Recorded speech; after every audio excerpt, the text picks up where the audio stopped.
bertaubat. Suatu ketika pernah seorang sahabat tabi'in yang bernama Imam Hasan Al-Basri. Beliau terkenal dengan seorang ulama yang hidup di Basrah ketika itu. Suatu ketika datang seorang pelaku maksiat menghadap kepada Imam Hasan Al-Basri dan bertanya, "Ya Imam, aku ini adalah seorang pelaku maksiat, pelaku dosa besar. Lalu aku ingin bertaubat kepada Allah.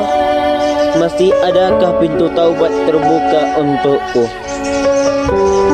Lalu Imam Hasan Al-Basri menjawab, "Masih ada pintu taubat terbuka untukmu dan seluruh manusia yang ingin benar-benar bersungguh-sungguh ingin minta ampun kepada Allah, ingin bertaubat kepada Allah, masih terbuka pintu lebar-lebar untuk mereka, bagi mereka yang ingin bertaubat kepada Allah Subhanahu wa ta'ala."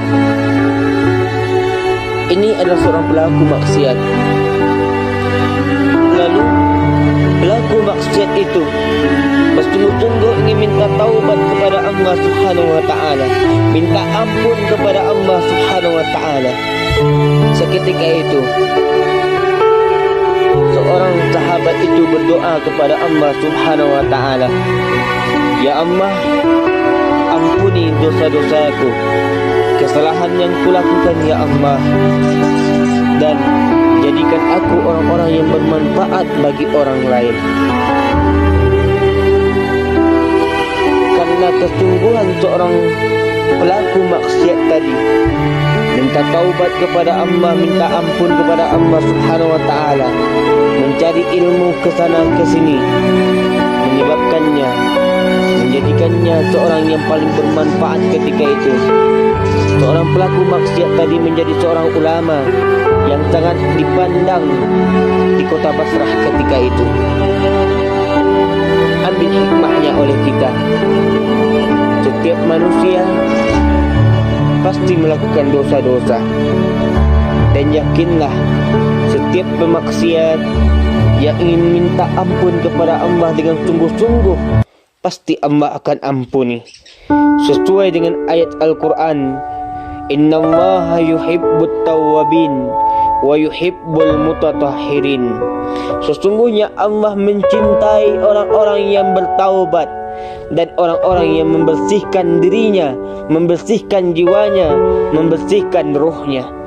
Maka ketika orang-orang yang senantiasa dirinya ingin minta taubat kepada Allah dengan sungguh-sungguh, pasti Allah akan ampuni. Terutama kita yang hidup sebagai seorang muslim, yang masih Allah berikan kesempatan pada bulan Ramadan ini, manfaatkan untuk bertaubat kepada Allah Subhanahu wa ta'ala, meminta ampunan kepada Allah Subhanahu wa ta'ala. Karena pada bulan Ramadan inilah, pada bulan yang mulia inilah, pada bulan yang sangat agung inilah, Allah bukakan pintu taubat bagi mereka selebar-lebarnya, dan Allah bukakan pintu surga bagi mereka yang benar-benar ingin mengharapkan ridha Allah Subhanahu wa ta'ala. Maka mereka akan mendapatkan kebaikan-kebaikan yang dijanjikan oleh Allah Subhanahu wa ta'ala. Maka bertaubatlah sebelum kita dipanggil oleh Allah Subhanahu wa ta'ala. Minta ampunlah kepada Allah sebelum kita dipanggil oleh Allah Subhanahu wa ta'ala. Karena setiap kita ini pasti akan mati, dan setiap kita ini pasti akan kembali kepada Allah Subhanahu wa ta'ala. Maka dari itu, sebelum kematian datang kepada setiap kita, maka senantiasalah kita untuk bertaubat kepada Allah Subhanahu wa ta'ala. Mungkin sekian, terima kasih. Assalamualaikum warahmatullahi wabarakatuh.